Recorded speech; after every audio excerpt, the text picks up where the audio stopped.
Hi everybody, it's David Porter, and this morning I want to talk about the Dark Empath. The Dark Empath is a sociopath who feels empathy. It has been more or less established, or it's widely said in the literature in both criminology and psychology, one of the primary features of the sociopath is they do not experience empathy.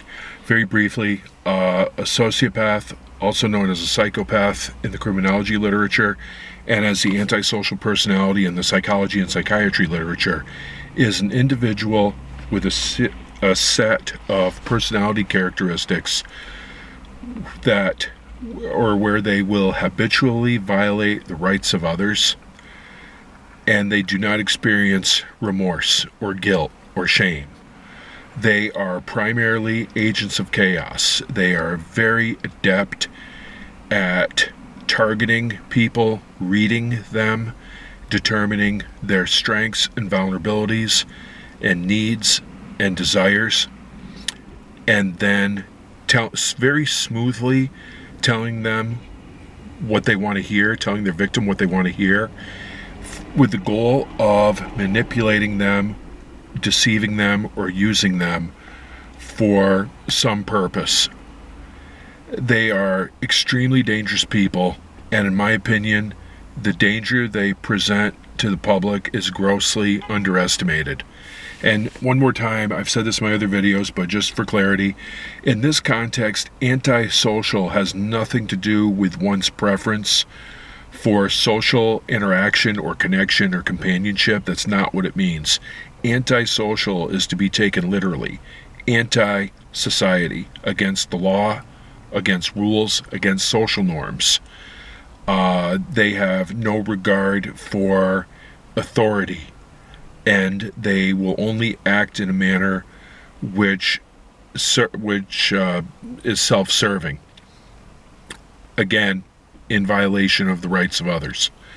So again, empathy is widely regarded as being absent in the sociopath, and I use sociopath, psychopath, antisocial interchangeably, although there are many sources that will differentiate. There are other sources that use them interchangeably. I use them interchangeably, especially when explaining these concepts for purposes of simplicity and clarity. So you have the absence of empathy was first questioned, or first time I read that it was questioned was actually back in 1996 when I was a graduate student, and I was reading Brent Turvey, who is a forensic scientist. I'm not exactly sure what his role is. A forensic scientist, forensic investigator, but he has written extensively on sociopaths. I highly recommend checking out anything Brent Turvey has written. So something he wrote that stood out to me was he questioned the conventional wisdom that the sociopath does not experience empathy.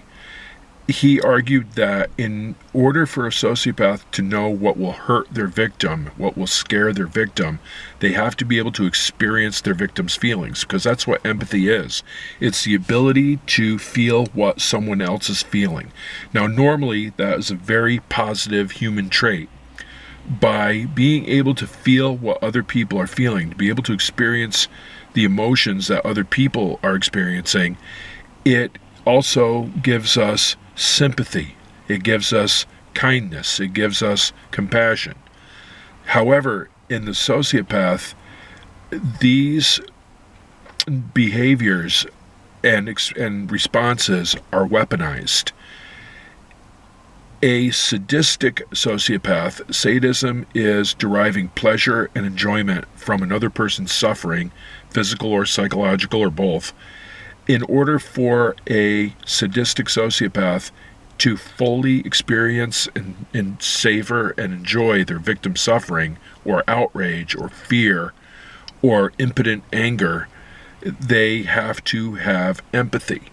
So the concept of the dark empath is an individual who has weaponized the positive human trait of empathy. And again, this is a personality feature which makes sociopaths so dangerous and makes them irretrievable by psychotherapy or any effort at rehabilitation, which does not even apply, as I've said in other videos and other places, because in order to rehabilitate, you're restoring lost functioning. Sociopaths do not have any lost functioning to restore. They have been breaking the law, breaking rules, breaking norms since they were children, and they just got progressively worse each year. So, those are some thoughts on the Dark Empath. And other than understanding this as a theory for students in criminology or psychology, it's important to also recognize how this applies to everyday life. You want to be aware of these people in your personal life, and of course, if you're a professional in forensic science, forensic psychology, law enforcement. I'm sorry, there's a piece of crap in my teeth, which is driving me crazy. It was not actual crap, it was actually a remnant of banana bread. But I digress. What's new? Freaking ADD. Anyhow, hang on, I need a sip of coffee. Get my frontal lobe working. Hold on one second. That's better. I can feel it working already. Placebo effect. Anyhow, where was I? It's important to be able to recognize these character traits, law enforcement, corrections, forensic science, or in your personal life. You do not want to interact with these people unless your job requires you to. These are very dangerous individuals. Know the signs of a sociopath, of a dark empath. And if you have one in your life, disconnect and get as far away from them as possible, and do not give them a second chance to victimize you. A couple other very brief things. And maybe this is a topic for another video, but very briefly, a particularly dangerous form of sociopath, psychopath, antisocial, will have 3 character traits in addition to the antisocial personality, meaning they do not abide by the law or norms, social norms or rules, and they violate the rights of others without remorse. Arguably, they do have empathy, but they have weaponized it. They are also narcissistic. Character trait number 2, which makes these people so bad. This is also called the dark triad. They are narcissistic. They are very swollen with pride and ego, and they feel themselves superior to most other people. And this also supports their antisocial belief system, because if they are so superior to others, rules and laws and norms do not apply to them. In fact, cause and effect do not apply to them, and they can pretty much do whatever they want. And while their ego is very swollen, it is also very fragile. It's like a soap bubble. It's expanded, but it's very fragile. They're very easily insulted, offended, and disrespected. And that's when they can either become very outraged and have a verbal outburst, or they can become violent, threatening, and violent. The third character trait is Machiavellianism. I believe it was pronounced Niccolo Machiavelli.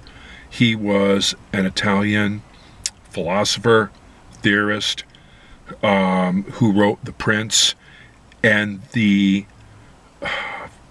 foundation of his work in The Prince was that the ends justify the means, that the ruler of a nation is justified in carrying out whatever actions they decide if it will produce an outcome that is favorable to them. The ends justify the means. So when you have antisocial, narcissism, and a Machiavellian outlook, the ends justify the means, you have an extremely dangerous individual. Let's throw in dark empathy.